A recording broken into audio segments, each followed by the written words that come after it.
تو ہیں لیکن مطلب سمجھ میں نہیں آتا. صابر پاک نے فرمایا وقت آنے پہ جواب دوں گا. جب وصال کا وقت قریب آیا شمس الدین پانی پتی کو بلایا, فرمایا سنو جب ہمارا وصال ہو جائے, انتقال ہو جائے, ہمیں غسل دینے کی ضرورت نہیں, کفن پہنانے کی ضرورت نہیں. کہا ہمارے حجرے کا دروازہ بند کر دینا, سب غیب سے ہو جائے گا. فرمایا میرے جنازے کی نماز بھی کوئی نہ پڑھائے. کہا حضور تب کون پڑھائے گا؟ فرمایا ایک گھڑ سوار آئے گا اور وہ آ کر کے نماز جنازہ پڑھائے گا. اللہ اکبر. شمس الدین ترک پانی پتی کو ساری باتیں یاد تھیں. صابر پاک کلیری جب اس دنیا ظاہری سے پردہ کر گئے, حجرے کا دروازہ بند کر دیا گیا, اندر سے پانی چھلکنے کی آواز آتی رہی, اندر سے غسل کی آواز آتی رہی. تھوڑی دیر کے بعد جب پانی کی آواز شانت ہوئی تو دروازہ کھولا, دیکھا صابر پاک کو غسل دیا ہوا ہے اور آپ کفن پہنے ہوئے ہیں. اللہ اکبر. یہ ہے صابر پاک کلیری. اب اس کا انتظار ہو رہا ہے جو نماز جنازہ پڑھائے گا. بڑے بڑے اولیاء لائن میں لگے ہوئے ہیں,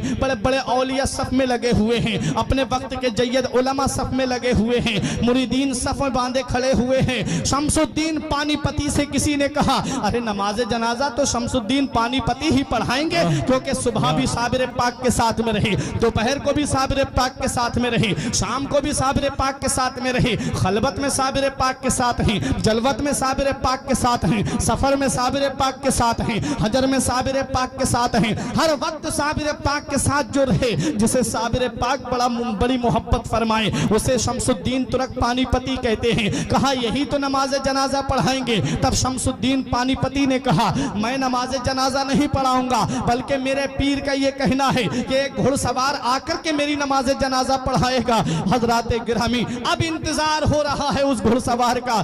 دور دھول اڑتی ہوئی نظر آئی. جب وہ دھول قریب آئی تو دیکھا کہ گھڑ سوار ہے, چہرے پہ نقاب پڑی ہوئی ہے, مسلح نماز جنازہ پہ کھڑے ہوئے اور نماز جنازہ پڑھا کر کے سواری پہ سوار ہو کر کے جب چلنے لگے, اور جب گھڑ سوار کی سواری تھوڑی بڑی تب شمس الدین ترک پانی پتی نے دامن پکڑ کے کہا آپ کو پتا ہے کس کی نماز جنازہ پڑھا کے جا رہے ہو؟ یہ وہ اللہ کا ولی ہے جس کی شان ساری دنیا میں مشہور ہے, یہ وہ اللہ کا محبوب بندہ ہے جس کا جلال ساری دنیا میں مشہور ہے. آپ جن کی نماز جنازہ پڑھا کے جا رہے ہو یہ اللہ کا مقرب بندہ ہے, یہ اللہ کا نیک بندہ ہے, یہ اللہ کا ولی ہے. کل میرے صابر کی تاریخ لکھی جائے گی, کل میرے صابر کی ہسٹری لکھی جائے گی, کل میرے صابر کا اتہاس لکھا جائے گا, اور دنیا والے مجھ سے سوال کریں گے اے شمس الدین پانی پتی, صبح کو تم صابر پاک کے ساتھ میں تھے, دوپہر کو تم صابر پاک کے ساتھ میں تھے, شام کو تم صابر پاک کے ساتھ میں تھے, سفر میں تم ساتھ رہے, حجر میں تم ساتھ رہے, خلوت میں تم ساتھ رہے, جلوت میں تم ساتھ رہے, ہر وقت تم صابر پاک کے ساتھ میں تھے. ذرا بتاؤ صابر پاک کی نماز جنازہ کس نے پڑھائی تھی؟ حضور میں ان کو کیا جواب دوں گا؟ کل جب تاریخ لکھنے والے مجھ سے سوال کریں گے صابر پاک کی نماز جنازہ پڑھانے والے کا نام بتاؤ, جب اتہاس لکھنے والے مجھ سے پوچھیں گے صابر پاک کی نماز جنازہ پڑھانے والے کا نام بتاؤ, تب میں ان کو کیا جواب دوں گا؟ جب ادیب اپنی اپنی تاریخوں میں لکھیں گے تب میں ان کو کیا جواب دوں گا؟ حضور یا تو اپنا نام بتا دیجئے یا چہرے سے نقاب اٹھا دیجئے تاکہ میں چہرہ دیکھ کر کے پہچان لوں. تب شمس الدین پانی پتی کے سامنے گھڑ سوار نے جب چہرے سے نقاب اٹھایا تو پیروں تلے کی زمین نکل گئی, آنکھیں کھلی کی کھلی رہ گئی. کہا حضور میں یہ کیا دیکھ رہا ہوں؟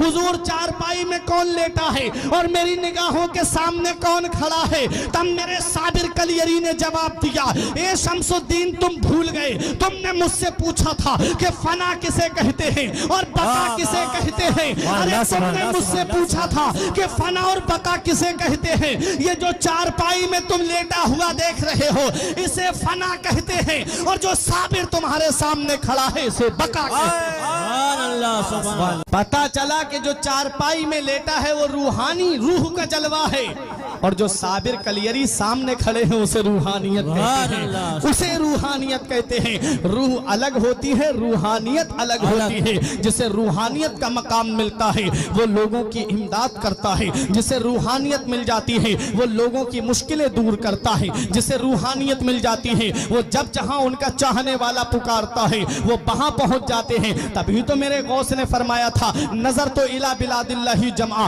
کا خردالت علی حکم اتصالی, میں اللہ کے تمام شہروں کو ایسے دیکھ رہا ہوں جیسے کوئی اپنی ہتھیلی پر رائی کے دانے کو دیکھ رہا ہو۔ یہ کیا ہے؟ یہ روحانیت کا جلوہ ہے۔ جسے روحانیت مل جاتی ہے اس کا مقام بلند و بالا ہو جاتا ہے، جسے روحانیت ملتی ہے اس کی شان بلند ہو جاتی ہے، جسے روحانیت ملتی ہے اس کی عظمت بلند ہو جاتی ہے، جسے روحانیت ملتی ہے اس کا مقام ثریا سے بھی بلند ہو جاتا ہے۔ کہاں کہاں دیکھو گے روحانیت والوں کو؟ آؤ ذرا بتاؤ مجھے۔ غوث پاک رضی اللہ تعالی عنہ بغداد کی سرزمین پر رہے اور چند جگہ تبلیغ دین جانے کرنے کا ارادہ ہوا، وہاں تک پہنچ گئے۔ اور ذرا سنو، صابر پاک کلیری کو دیکھو، کلیر کی سرزمین پر آپ نے اپنا قیام کیا، نظام الدین اولیاء دہلوی نے دہلی میں قیام کیا، اعلیٰ حضرت نے بریلی شریف میں قیام کیا، پیلی بھیت کے شاہ جی میاں نے پیلی بھیت میں قیام کیا، سید سالار مسعود غازی نے بہرائچ میں قیام کیا، حضور شاہ مدار نے مکن پور میں قیام کیا، غریب نواز نے ہندوستان کی سرزمین اجمیر میں آ کر کے قیام کیا۔ پورے ہندوستان میں تو نہیں گھومے تھے یہ اللہ کے ولی، غوث اعظم چند مقامات کے علاوہ پوری دنیا میں تو نہیں گئے تھے۔ صابر پاک کلیر اور اس کے چند مقامات کے علاوہ پورے ہندوستان میں تو نہیں گھومے تھے۔ نظام الدین اولیاء دہلی اور چند مقامات کے علاوہ پورے ہندوستان کا تو سفر نہیں کیا تھا، لیکن پھر وجہ کیا ہے کہ آج پوری دنیا کے کونے کونے میں ان کا نام ہے، دنیا کے ہر گوشے میں ان شخصیتوں کا نام ہے۔ کون سا ایسا کمال کیا؟ اللہ قرآن میں فرماتا ہے جو اچھے کام کرتا ہے، ایمان لاتا ہے، اچھے کام کرتا ہے، اللہ فرماتا ہے اس کی محبت کو ہم عنقریب پوری دنیا میں عام کر دیں گے۔ پتا چلا یہ اللہ والے وہ ہیں، انہوں نے لوگوں کو راضی نہیں کیا بلکہ اللہ اور اس کے رسول کو راضی کیا۔ اور حدیث پاک ہے، من کانا للہ کان اللہ لہو، جو اللہ کا ہو جاتا ہے اللہ اس کا ہو جاتا ہے۔ اللہ جس کا ہو جاتا ہے پھر اس کا نام مٹنے نہیں دیتا، پھر اس کا نام اندھیرے میں نہیں رہنے دیتا۔ یہی وجہ ہے کہ غوث اعظم اللہ کے ہو گئے اور اللہ غوث اعظم کا ہو گیا۔ پوری دنیا میں غوث اعظم کا نام ہے۔ غریب نواز نے اپنے اللہ کو راضی کیا، غریب نواز نے اپنے رسول کو راضی کیا، اللہ اور اس کے رسول نے غریب نواز کا نام اندھیرے میں نہیں رہنے دیا۔ پوری دنیا میں آج غریب نواز کا نام موجود ہے۔ اور آگے سنو، صابر پاک کلیری نے کلیر میں رہ کر کے اللہ کی عبادت کر کے اپنے رب کو راضی کر لیا۔ اللہ نے صابر کلیری کا نام مٹنے نہیں دیا، ہر مسلمان کے دل میں صابر کلیری